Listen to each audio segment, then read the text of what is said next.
So this talk is called Varnish, the Good, the Awesome, and the Downright Crazy. And I'm making lots of noise. All right. Little housekeeping. These slides will be online later. I'm a software engineer manager at CaringBridge. I also organize the Minnesota PHP user group. I'm an open source contributor to the Zen framework and some various others where I'll provide bug fixes, things of that nature. Find me on Twitter, Google+, on Freenode for IRC. You can look at my blog, which I don't ever update, and I should be updating. And you can find some of my code at GitHub.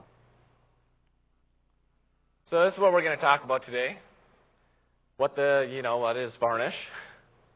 The good parts about it, the awesome parts about it, the crazy parts about it, and we'll briefly talk about some of the command line applications, just for good nature. And then if you have any questions, bring them up at any time. Can't guarantee I can answer them, but we'll see what we can do. So, what is Varnish?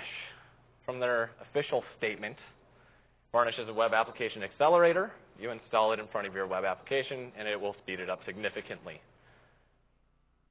What the hell does that mean? Varnish will allow you to accelerate your website by using memory and keeping in mind the cookies, the request headers, and a little bit more. It'll cache your pages so that your web server can relax. So if you have a ton of PHP and you're serving all sorts of static files in it too, which you shouldn't be doing anyways, it can cache all of that. And yep, your Mongrel, Thin, Goliath, whatever else you're using for Rails, it can also go in front of that. Generally, it's going to cache by using a time to live, and it'll also use HTTP headers. Most of the time, it's taking into consideration cookies. So if you have session cookies, you have to make sure to unset those. If you're leveraging, say, Google Analytics, you should be removing the Google Analytics request strings and the cookies for Google Analytics as well before it actually goes to the back end. If you don't, you're going to be caching all sorts of things basically specifically for one user, and you'll blow up your cache sizes. Varnish can also be a load balancer. It can also be just a simple proxy that you're just proxying back and forth from. You don't actually need to make it do anything. And yes, it can basically do that. So here's a general use case that we did at CaringBridge. We had a CaringBridge status server. This one gets our messages out to our mobile users. Say our service went down. This server actually lives in Amazon right now. And what it allows us to do is send out a message to our mobile applications that we can push up in front of the users, or we can say our APIs are down and give it just a blanket message so you can't proceed in the app.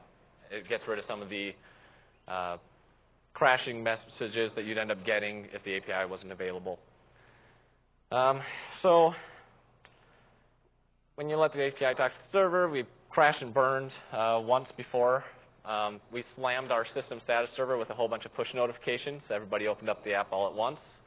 And we pretty much killed our status server, which was sitting on a very small EC2 instance.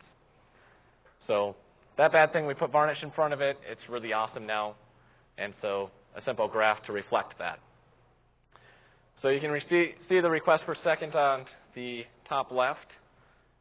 The small Varnish one, you can see is pushing through about 600 plus, well, a little less than 600 requests per second.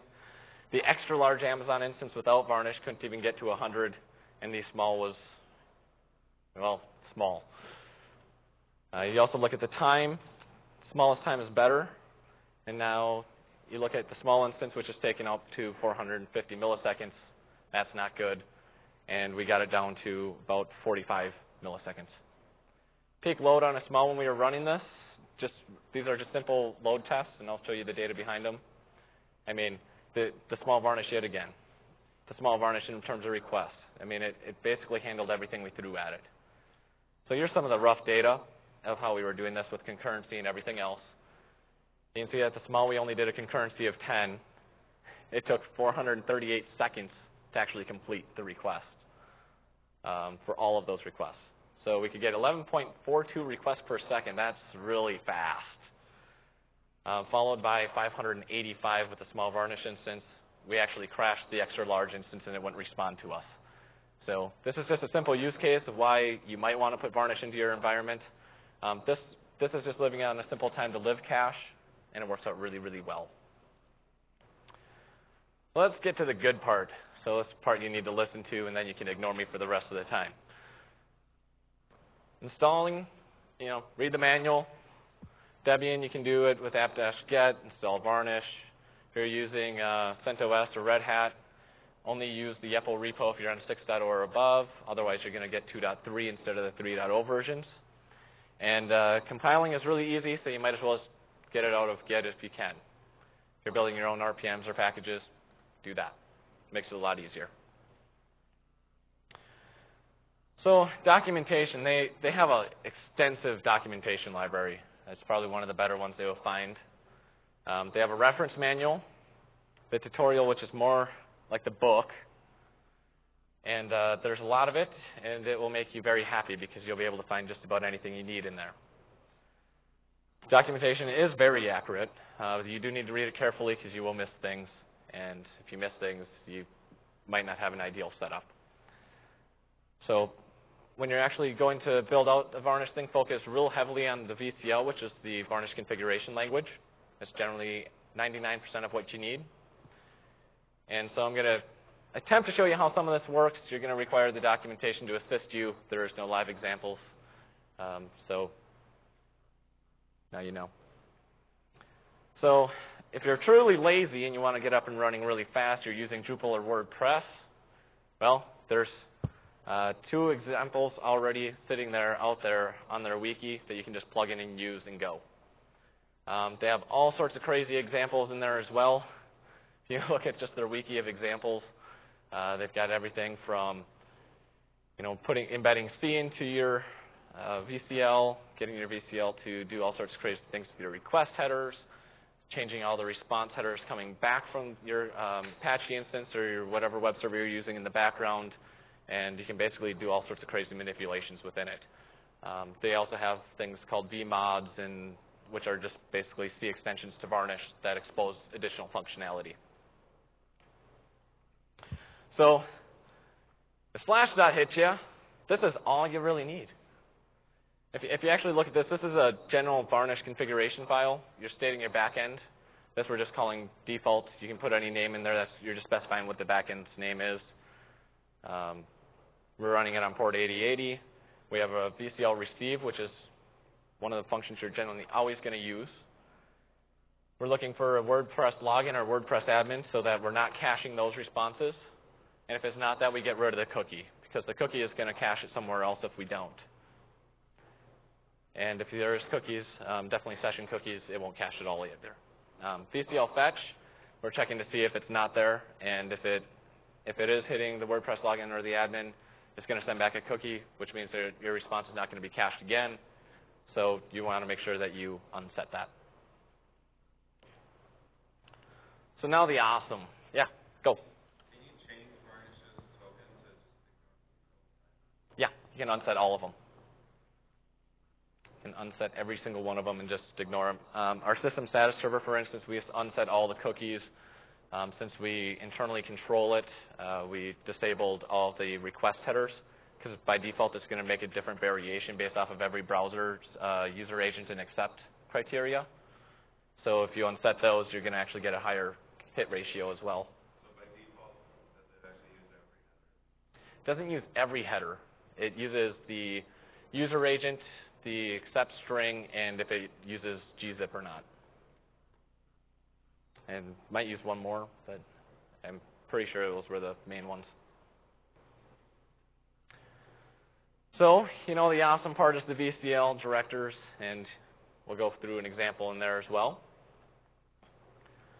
Now, oh, please, let me, it was supposed to let me click on that. There we go. Oh, come on. So we'll just go into, oh, okay. That's running my VirtualBox server, so let's go into here.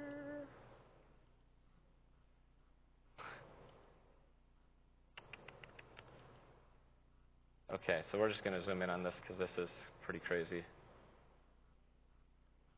So if you want to actually understand how Varnish works, oh, then it flipped my image on me.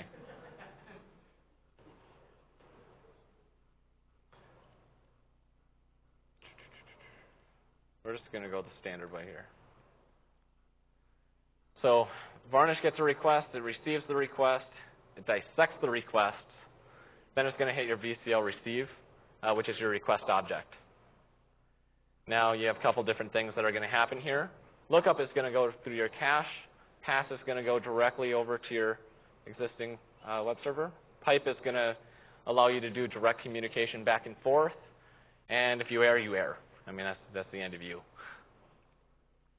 So if we actually go through this lookup process, it's going through a function called VCL hash, which is basically just creating an identity of that content and that user. So if the object is in the cache, it's going to create it. If it's not in, well, if it's in the cache, it's going to use it. If it's not in the cache, it's not going to use it. So you have a VCL hit and a VCL miss. Most of the time, you're not going to use those. You're pretty much just going to use the VCL receive and fetch. So if you see this, here's the fetch. Comes all the way down. And this is really where you're tackling it. So by default, Varnish has a default configuration that is automatically always appended to whatever VCL you add in. And so the default rules will always be executed, so you don't have to worry about having to configure it for every different possibility. It's a fun little graph, isn't it? Makes your head spin just a little bit.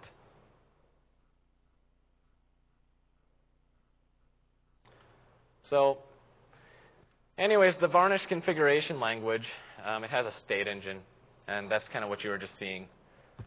Each request is processed separately and also independently. So it's not combining a whole bunch of requests and executing them all at the same time, even if they are the same. Generally, they're going to be by different users, but they're going to be in cache. So they're actually running into their own separate processes. So states are isolated, but they are related. So like your miss and your hit, they're pretty related. But if you actually walk through that whole workflow, I mean, they are completely separate. They just get related at one point or another. Return statements exit one state and always start another, so you don't have to worry about different states being called at the same time or within a different state. So they can be complex. Your two main subroutines, like I said, receive and fetch. Common actions are you're going to pass. You're going to hit per pass, so that means if I actually got a hit and I want to pass and not actually leverage the cached copy. Lookup means I'm going to go try to get a cached copy. Pipe means I'm directly piping something to the output.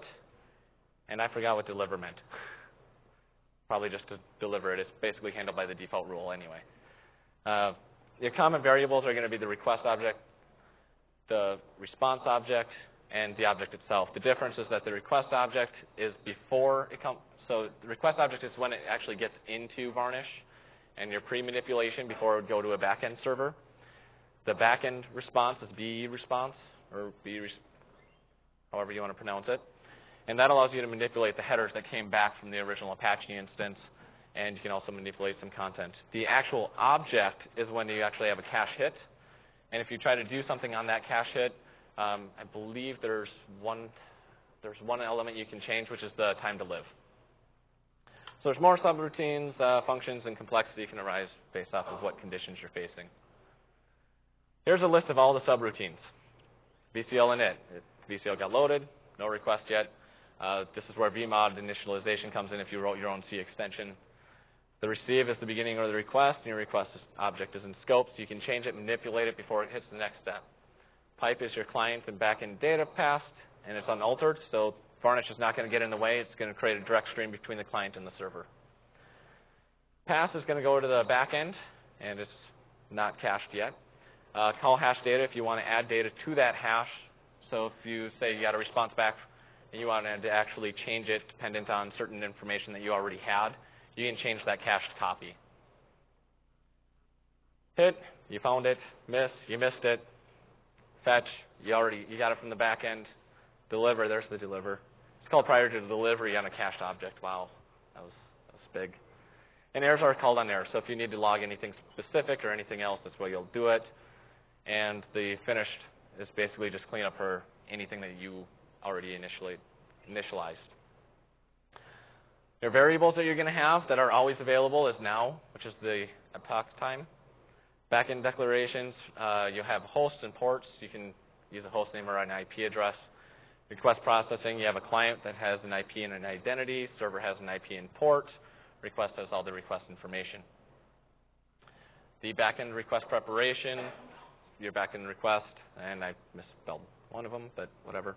Retrieve backend request, cached object, and response preparation. So this is all the data that you're likely to ever deal with when you're messing around with Varnish.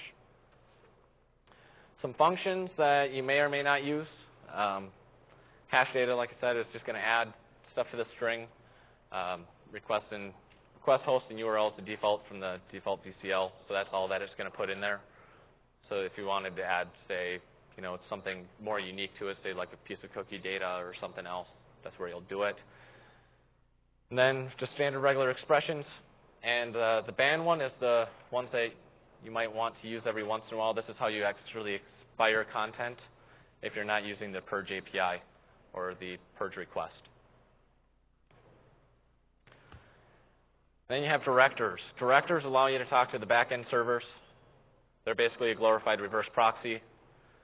They allow you to do certain types of load balancing if you wanted to do load balancing through Varnish, which I don't recommend. There's better software for that. And you can talk to a cluster. So that's pretty much what they have. So if you're dealing with directors, you have different types. Random director is going to pick a backend server at random. Client director, it'll do it by the client identity. Your hash director, backend by URL hash value. Round robin, which is more likely the one that you'll end up using. Or the DNS director, which will pick one by means of DNS. And it can do either random or round robin. Generally, you're going to give it a huge list of servers, and it's just easier to do the round robin anyways. And the fallback will just pick the first healthy backend that it can find that you've probed. So you have to know about probing in order to have directors that are healthy so you can implement something like the fallback. So probing healthy backends really sounds like a colonoscopy for servers. I mean, just the terminology is fun. But you have some simple variables, your URL, your request, the window, your threshold, the initial response, the expected response, the interval, and the timeout. This is pretty much what it's going to look like. You're just going to have a health check. You're going to pass it to the back end. Yeah, I want to laugh every time I have to say that. But I mean, there's nothing more to the backend servers than this. And you can also put in a cluster of them in this area as well. So a very basic example of VCL configuration is going to look like this. You have a default. It's going to port 8080. This ACL here is just an access control thing that we've named called purge. And you'll see that in a minute down in the request. If you look through the receive, we're saying anything that comes in with GET and has any extension of JPEG, GIF, ISO, etc., we're going to try to cache that. If it's a post, we're just going to skip it directly, and we're just going to let it communicate directly with the server and just send the response back from the server. If we see a purge request, we're going to check to make sure that that client IP is in that purge ACL, and that's where that's important, so that not everybody can just sit there and send purge requests to your data and kill your data caches. Otherwise, we're going to be leveraging the default, which will automatically try and cache any responses. The VCL hit, we're only using this to basically say if we actually hit something and we've had a request to purge, we want to make sure that that thing's gone. And so we're just setting the time to live to 0 seconds and echoing purged out to our 200. Any questions on that whole fun thing before we get into the fun stuff? No?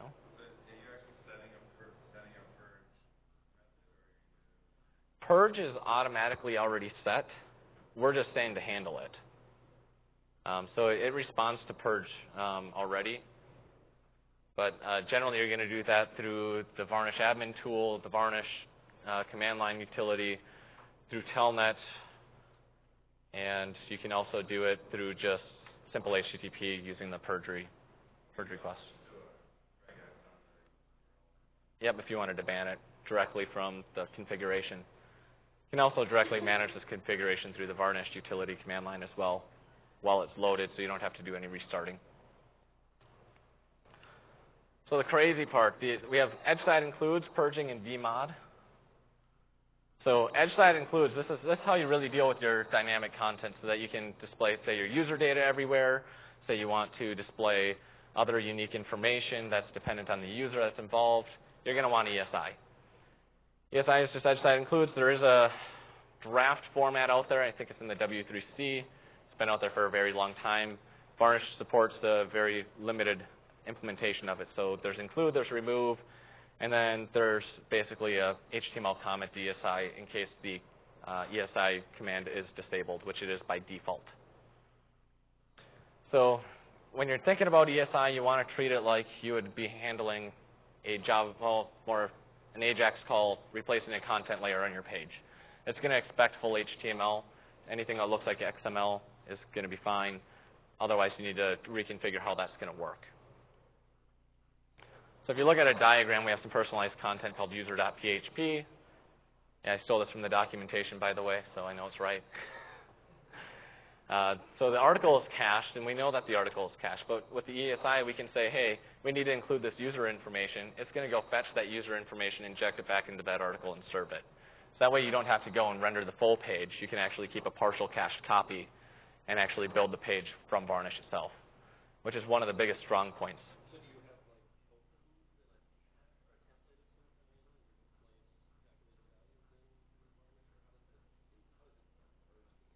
So if you have the ESI tag right there, you actually echo that out through HTML. So when it gets the response, Varnish is going to parse out for those ESI tags. If it sees one, it's actually going to go and request that from the back end again, and then it's going to inject it to where you actually stated it within that document.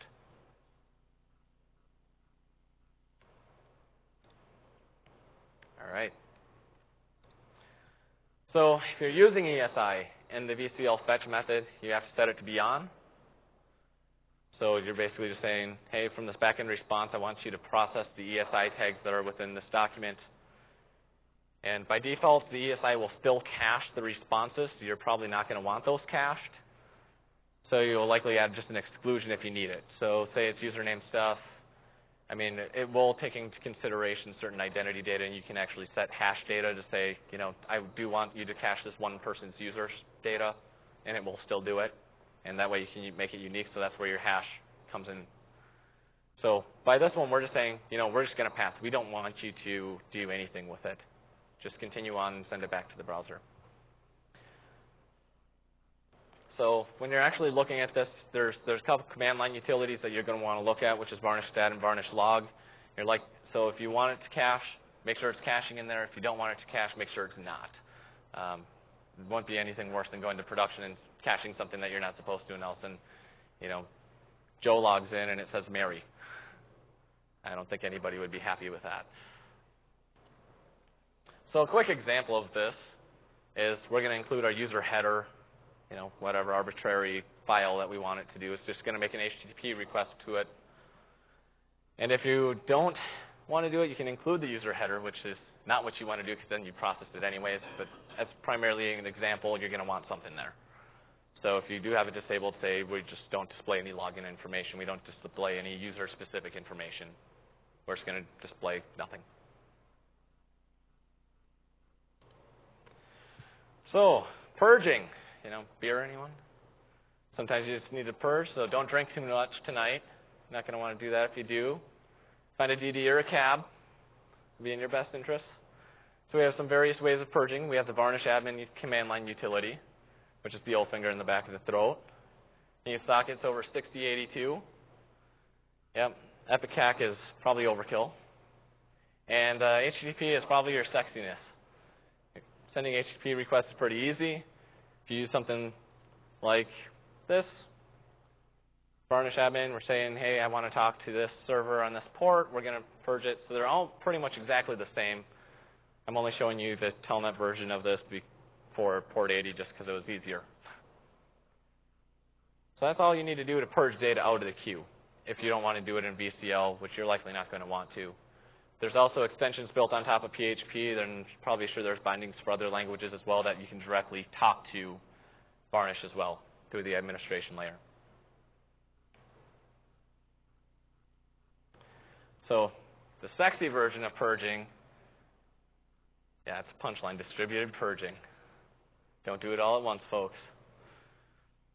Use a message queue or something like the Gearman job server. Have workers that know about all the servers and just distribute, basically just try to execute them all at once. Or use, curl, which you can send multiple requests all at once and purge it from all of them. That way, if you have a cluster of Varnish servers, you can get it out of all of them right away. Now, this is cool. How many things can you just write C and all of a sudden it just works? So before getting into some of the vmod stuff, there's you can embed C into the VCL for Varnish. So you need something crazy ass fast. You need something that can leverage a library for C. You need some pre or post processing that can only happen in C. Do it in C. I know you're thinking that's useless, but there's a really good one from the Varnish weekend, an example. Use some syslog. Basically, you're just saying, hey, I just want to include syslog. I have a VCL of something, which I'm defining my own function here. Or you can just leverage any existing one and just say, hey, syslog, I want you to log this. Can also do a very long string that actually takes all of the Varnish variables in. You see those VRT underscores, those are all the Varnish variables that are exposed to the C program from their embedded C. So that's really cool. You can do all sorts of crazy fun stuff with that. Just knowing you can embed libraries on the fly is pretty awesome. Don't know how many more use cases there are than syslog, but I'm sure people will find some. Maybe memcached. You could probably talk to Gearman servers. You could talk to anything that's in C, right? So Varnish modules and extensions, you basically take VCL embedded C to the next level, and you can extend Varnish, create new functions. Now, if you're up for writing extensions for Varnish, you probably have a very specialty use case that I probably would never have. But for instance, this is exactly how they do it. You have a vmod VCC file. This is all wrapped by a vmod Python file that allows you to compile it down. So you state your module, your initialization function, and all your functions that you want to set up. So these functions are actually within their standard library already, and they actually have a standard vmod library that if you want to use it, you can, that does some basic things. Talk about that in a minute. But for instance, you can just call the module name dot whatever you're going to do with it, and you can actually pass it what you want. So that opens up some possibilities, right? They ended up putting this into 3.0. It's not in the 2.3 version, or I think it's 2.3. Before you just had to use embedded C. Now you can actually create modules. So I'm sure people will start writing some useful modules that they'll open source, and we can all get better at doing crazy cool stuff. So standard vmod, this is kind of the compiled VCCH file. And then they have specific types that work for the VCL and C data types. So you just have to kind of look at what the translation is between the two and just utilize the correct one. So that's all on their wiki. I'm not sure how many people actually would try to embed C into Varnish. Jamie, I know you would. Come on, it's sexy. All right.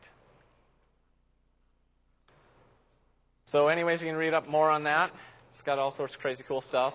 Now on to the useful stuff, which is in their standard library, and they're going to continue building on top of this.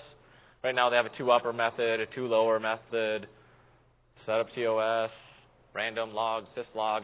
So syslog's already there, so you don't have to rebuild that.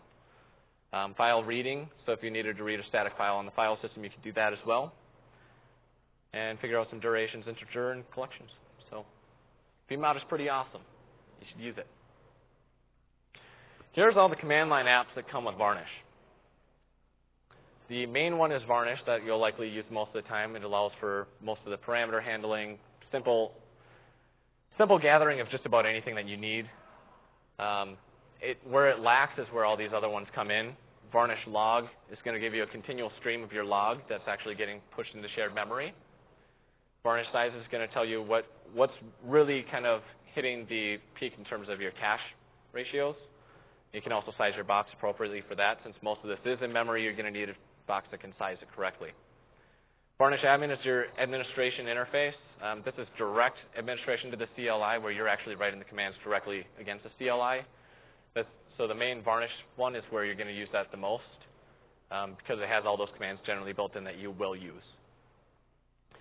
Varnish NCSA, so if your system administrators really want to log, that's what you're probably going to want because it has the compatible format for the Apache logging. You can log it to a file, you daemonize it, but just realize when you're doing that if you start logging to the file system, you're going to take away some of the performance from Varnish.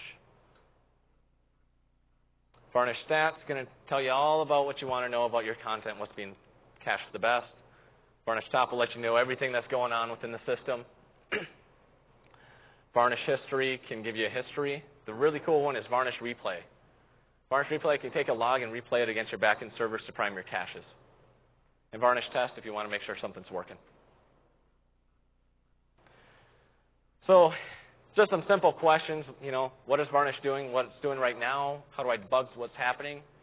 Watch Varnish top, take it out of a queue or something, and just sit there and process what's coming out on your screen. It's going to give you all the information you're going to need. If you're trying to log, this is that logging thing I'm talking about. By default, it's just in shared memory. It's not actually going to write out a log file unless you tell it to, and that comes through the Varnish log command or the Varnish NCSA command. You just basically say, daemonize it, append the log, write it to this log file. If you want to cache warm-up, like I said before, or if you want to try to performance test something, you can just replay the logs. So say you just took a whole bunch of stuff from production, you wanted to test your lower level environments with Varnish on top of it for the new code change you're going to deploy, and you just rewrote half of the back-end stuff. Does it still work? You can replay the log files, pull them down from production, replay them. So this requires a file. You can't do it directly from shared memory in this case. So this is where logging comes in helpful. If you want to know your cache hit ratios, you have Varnish stat. You want to parse them in XML and put them in a pretty little graph and constantly update it. You want to put it in Zabbix or something, you can get the XML, parse it out, put the values in.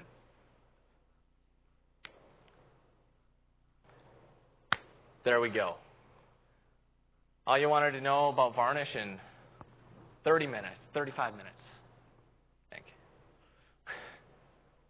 Best practices for handling session cookies on someone hitting a cache case on the first hit. You If you want to track them through a different, they're going to hit a server through a load balancer.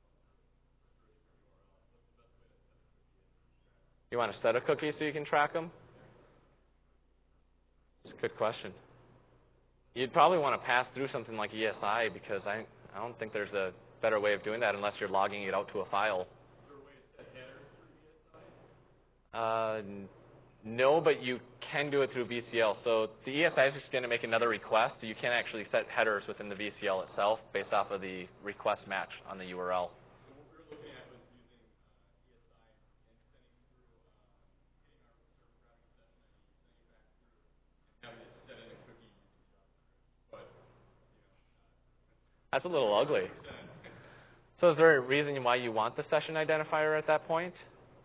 Specific to the application where inbound traffic is coming from multiple sources that is going to affect like the second or third time that they hit the site coming in from multiple sources. Okay. So, I mean, you can still set your cookie from the backend response, but you're not going to want to do that if you're going to cache it. Right. So, I mean, the main thing is if you're doing something dynamic, then you can just do it through ESI. But if you're trying to track something on the back end, I mean, that's going to defeat the purpose of your cache anyway.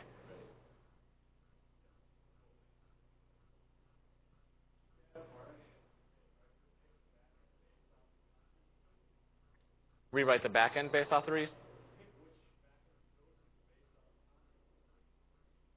You might be able to. I've never tried to do that.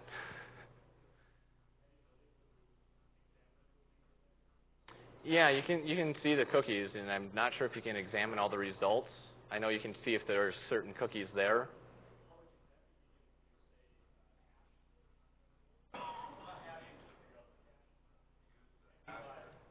Yeah, you could use the hash.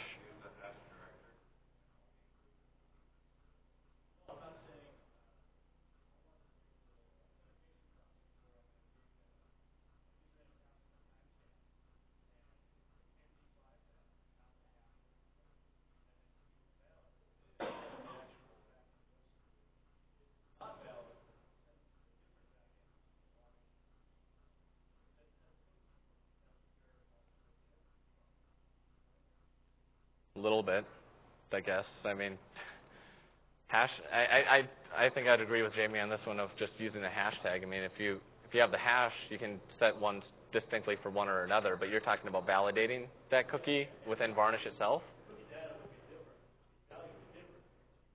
Yep. You could basically set an identifier based off of the cookie value. Yeah. Okay. See what you mean. I don't know. I don't know the best answer for that.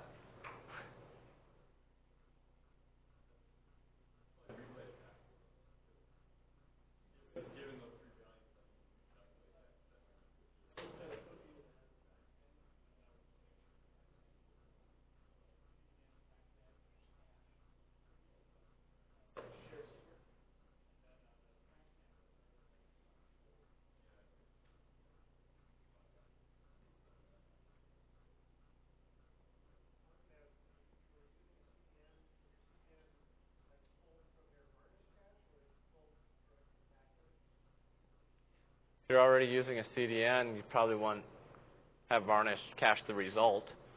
I mean, so you probably just pass that off. You probably define that and just say pass it back to the backend server at that point.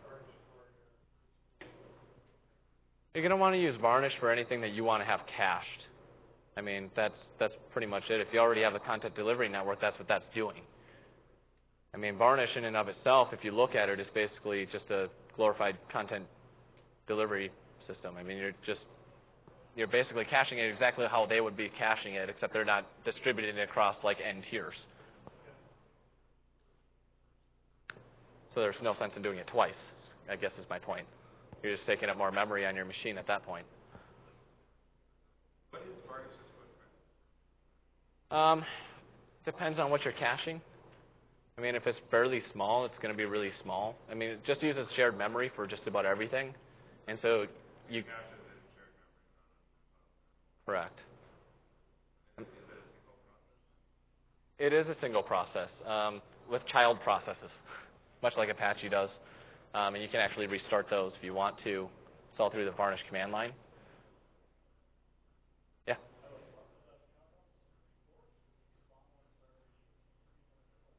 I think they just respawn them. I'm not entirely sure, but it seems like yeah.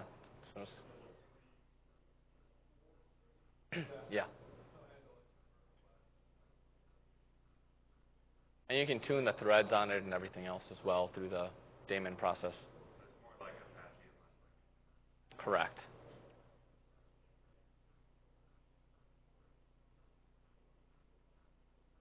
The question about the inside of the hood, do you have sort of a gut level feeling about when you're going too far with that in terms of, oh, that shouldn't be flying too close to the sun, or you just test it and see,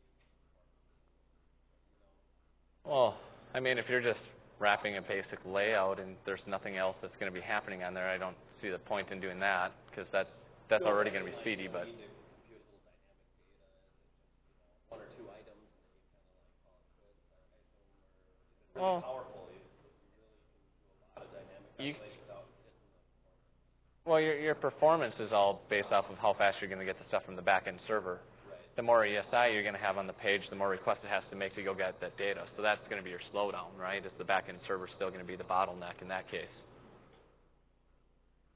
I mean, the whole idea is to try to get small chunks of information very, very fast if you need dynamic information on the page.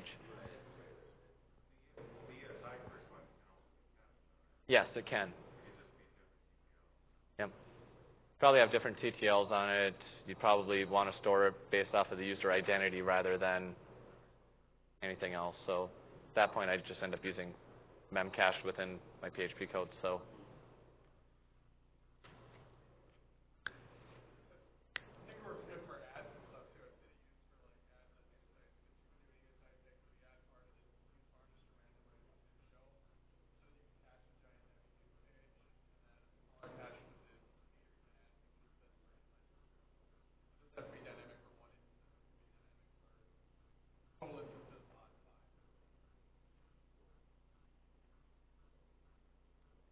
super sexy.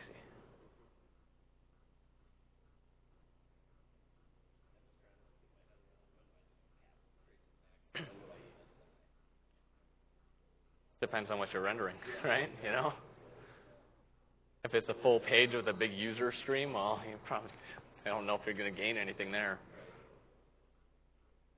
I mean, most of the time, people are using this on their home pages for bigger caches there. Subsequent pages aren't usually so much hit. On a general website, usually the home page gets all the traffic, and then you have a huge fall-off rate. So most people just want to cache their front page as heavily as possible with TTLs across the site later. Because, I mean, definitely if it's static content. I mean, our use case specifically for it, and we're probably going to start using it a little bit more once we can get everything there, is, you know, we display login information at the top of every page. Like, hey, your name's Mike, you know. And I'm like, great, can't cache that page now. So right now what we've been doing is, you know, we cache basically the entire page in memcache, and then basically have some string replacements. So it's kind of like ESA in a way, except it's our own homebrew of replacing the tags itself right before it gets delivered. Except without the added benefit of, you know, Varnish handles it all, and we don't have to do anything except for return like a little block of code.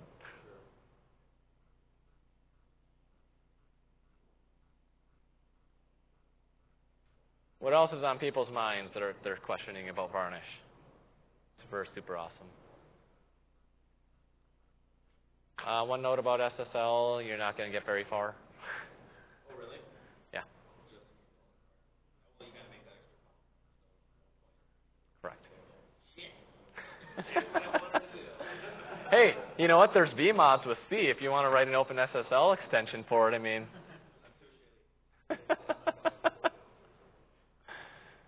That is one I'm sure somebody will eventually write, if they haven't already. It's got to be somewhere. Could probably just write a pass-through. Basically take it from Apache and pass it directly through to Varnish. So you're reverse proxying that, and then Varnish proxies it back to your port 80. Or you just use a really cool load balancer, because if you have a really cool load balancer and you have Varnish on top of every server, it's just going to come over port 80 anyways, and you don't care. Because your load balancer can transform it back to port 80 and have all the SSL stuff up at the load balancer level. Like a pool load balancer that does like SSL termination, right? Well, you know. That's what you need. And then you can use. Yeah. Just get a cool load balancer, dude. That's all you need. Yeah, I know. Come on.